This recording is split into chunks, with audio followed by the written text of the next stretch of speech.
आखिर कैसे शिनचैन को इंडिया के अलावा दूसरी कंट्रीज में इतना ज्यादा बदल दिया जाता है कि वो शरारती से अच्छा बच्चा बन जाता है। और डोरेमोन के इस सीन में चॉपस्टिक्स को चम्मच से क्यों बदल दिया गया था। स्पंज बॉब के इस सीन में ऐसा क्या ही हो गया था कि इस कैरेक्टर की बिकनी को ही चेंज करना पड़ा था। इनसाइड आउट के इस सीन में ब्रोकली को चेंज करके जापान में कैप्सिकम क्यों कर दिया गया था। अगर आप भी एक एनिमे और कार्टून लवर हैं तो आपको कार्टून और एनिमे में हुए चेंजेस के बारे में जरूर पता होना चाहिए। इसीलिए सभी चेंजेस को जानने के लिए वीडियो को लास्ट तक देखिएगा, लेकिन स्टार्ट करने से पहले चैनल को जरूर सब्सक्राइब कर लीजिएगा। मोस्ट फेवरेट एनिमे डोरेमोन की बात करें तो डोरेमोन जितना फेमस जापान और इंडिया में है उतना ही फेमस यूएसए में भी है, क्योंकि वहाँ पर भी डोरेमोन की काफी ज्यादा ऑडियंस है। इसलिए वहाँ की ऑडियंस के अकॉर्डिंग इसमें चेंजेस भी करने पड़ते हैं। जैसे कि आप इसे ही देख लो, इस सीन को जब जापान में दिखाया गया था तब सभी कैरेक्टर्स के हाथ में चॉपस्टिक्स को दिखाया गया था, लेकिन यूएसए में इस सीन को दिखाने से पहले चॉपस्टिक्स को चेंज करके स्पून कर दिया गया था। चॉपस्टिक्स को चम्मच में इसलिए बदल दिया गया था ताकि यूएसए की ऑडियंस इससे रिलेट कर सके। और वैसे भी आपको तो पता ही है कि यूएसए में चॉपस्टिक से ज्यादा स्पून का ही यूज किया जाता है। लेकिन ये तो कुछ भी नहीं है, यूएसए में तो डोरेमोन एनिमे के सभी कैरेक्टर्स के नाम भी चेंज कर दिए गए हैं। यहाँ सुनियो का नाम है स्निच और जियान का नाम है बिग जी और उसकी छोटी बहन का नाम है लिटिल जी। यहाँ डेकिसुकी का नाम भी चेंज करके एस रख दिया गया है। जापान के डोरेमोन में जो भी चीज दिखाई जाती है उन चीजों को चेंज करने के बाद ही दूसरी कंट्रीज में दिखाया जाता है, लेकिन सिर्फ इंडिया को छोड़ के, क्योंकि जैसे इस सीन को जब यूएसए में दिखाया गया था तब इस करेंसी को चेंज करके डॉलर कर दिया गया था, लेकिन इंडिया में जापानीज करेंसी ही रखी गई थी, क्योंकि इंडिया के लोगों को इसकी फील जापान से ही आती है। स्पंज बॉब में वैसे तो कोई बड़े चेंजेस नहीं किए गए हैं, लेकिन इसमें एक मेजर चेंज जरूर किया गया है। आपने इसमें एक फेमस कैरेक्टर सैंडी को तो जरूर देखा होगा, जो कि वैसे तो पूरे दिन एस्ट्रोनॉट की ड्रेस में रहती है, लेकिन वो जब घर पर होती है तो उसे बिकनी में ही दिखाया जाता है, जो कि अमेरिका ब्राजील जैसे देशों के लिए तो एक नॉर्मल सी बात है, लेकिन कुछ देशों के लिए नहीं। जैसे कि ईरान में जब इसे दिखाया गया था तब इस कैरेक्टर की बिकनी को ही चेंज कर दिया गया था, क्योंकि ईरान में लड़कियों के कपड़ों से रिलेटेड बहुत स्ट्रिक्ट रूल्स हैं। देखो वैसे तो शिनचैन इंडिया में काफी ज्यादा सेंसर्ड है, क्योंकि इसके बहुत से सीन्स कट करने के बाद ही इसे टीवी पर दिखाया जाता है। शिनचैन के सभी एपिसोड्स एडिटेड होते हैं, क्योंकि इसमें काफी अडल्ट और 18+ सीन्स भी होते हैं, लेकिन दूसरी कंट्रीज में ऐसा नहीं है। जैसे कि कोरिया की बात करें तो कोरिया में तो शिनचैन को पूरा चेंज करने के बाद ही टीवी पर ब्रॉडकास्ट किया जाता है। वहाँ पर शिनचैन के सभी एपिसोड्स में से सिर्फ उसकी अच्छी क्लिप्स को मर्ज करके ही एक एपिसोड बनाया जाता है। वहाँ शिनचैन को अच्छा और शरीफ बच्चा ही दिखाया गया है। यहाँ तक कि वहाँ पर शिनचैन के वही एपिसोड्स दिखाए जाते हैं जिनमें वो कुछ अच्छा काम ही कर रहा होता है, ताकि वहाँ के बच्चे इससे भी कुछ अच्छा ही सीख सके। इंडिया और दूसरे देशों में दिखाए जाने वाले फालतू एपिसोड्स कोरिया में बैन हैं। और हाँ, कोरिया में शिनचैन नहीं बल्कि शिनजांगो है। वहाँ शिनचैन का नाम तक बदल दिया गया है। पोकेमोन एनिमे को भी शिनचैन की तरह जापान में ही बनाया गया है, लेकिन जब बात आती है दूसरी कंट्रीज की तो पोकेमोन भी दूसरी कंट्रीज में जाकर चेंज हो जाता है, जिसका सबसे बड़ा एग्जाम्पल ये इमेज है। इस इमेज में आप ये देख रहे होंगे कि इन कैरेक्टर्स के हाथ में राइस बॉल है, लेकिन ये पिक्चर सिर्फ जापान के लोगों के लिए ही है, क्योंकि जब इसी एपिसोड को यूएसए में दिखाया गया था तो राइस बॉल्स को बदलकर डोनट कर दिया गया था, क्योंकि अमेरिका के लोग राइस बॉल से ज्यादा डोनट खाना पसंद करते हैं। वैसे ही इंडिया में भी इसे डोनट ही रखा गया था,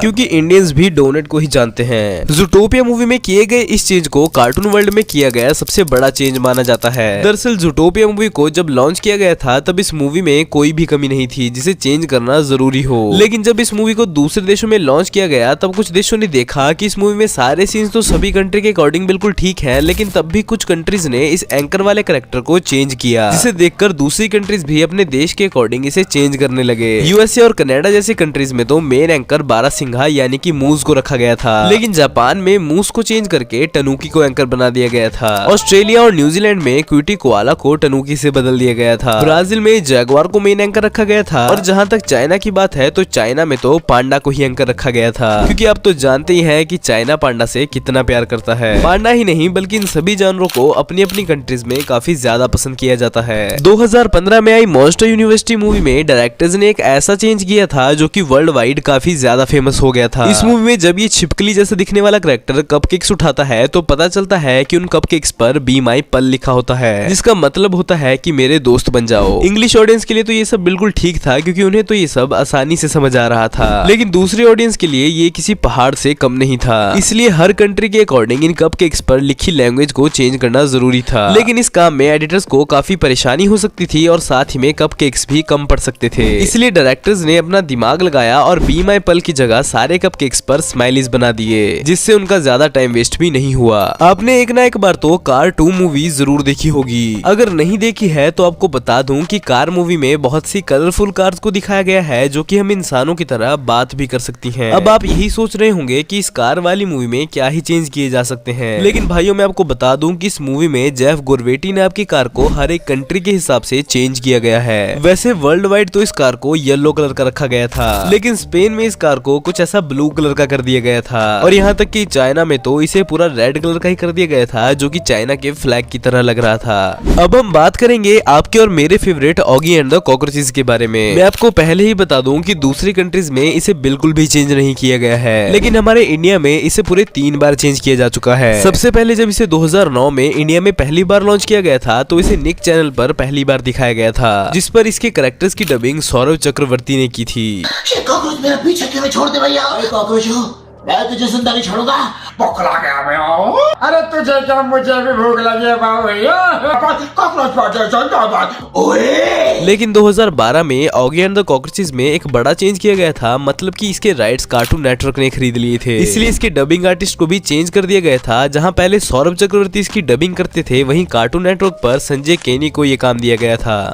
आज का दिन है बड़ा सुहाना, मत लेना टेंशन, खाली पीले ऑगी एंड द कॉकरोचेस के लिए हो जाए एक बार जरा जोरदार ताले। सुबह सुबह स्विमिंग करने का मजा ही कुछ और है। मैं जानता हूँ बलि बकरे की दी जाती है, शेर की नहीं।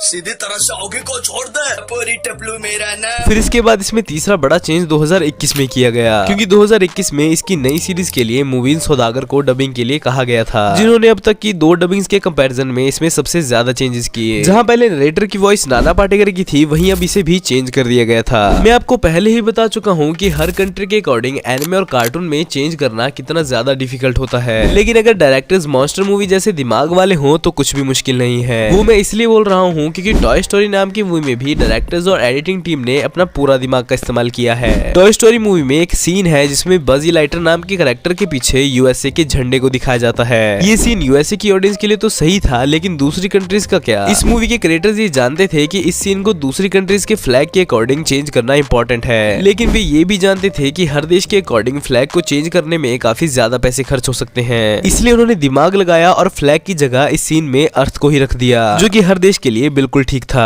वैसे ही इनसाइड आउट नाम की मूवी में तो खाने की सब्जी तक को ही चेंज कर दिया गया था। इस मूवी की एक क्लिप है जिसमें रायली के पापा रायली को ब्रोकली नाम की सब्जी खिला रहे होते हैं, जो कि आपने भी कभी ना कभी तो जरूर खाई होगी, लेकिन रायली को वो सब्जी पसंद नहीं होती है, इसलिए वो उसे फेंक देती है। लेकिन जापान में जब इस मूवी को दिखाया गया था तब ब्रोकली का कैप्सिकम बना दिया गया था। वो इसलिए क्योंकि जापान के बच्चे ब्रोकली खाना तो पसंद करते हैं, लेकिन शिमला मिर्च बिल्कुल नहीं। मैं इसको मस्त तेल में फ्राई करके ऑमलेट के साथ खाऊंगा, समझा? ये शार्क के भेजे में केमिकल हो जाए, इसका मानसिक ही नहीं शारीरिक संतुलन भी हिल गया है।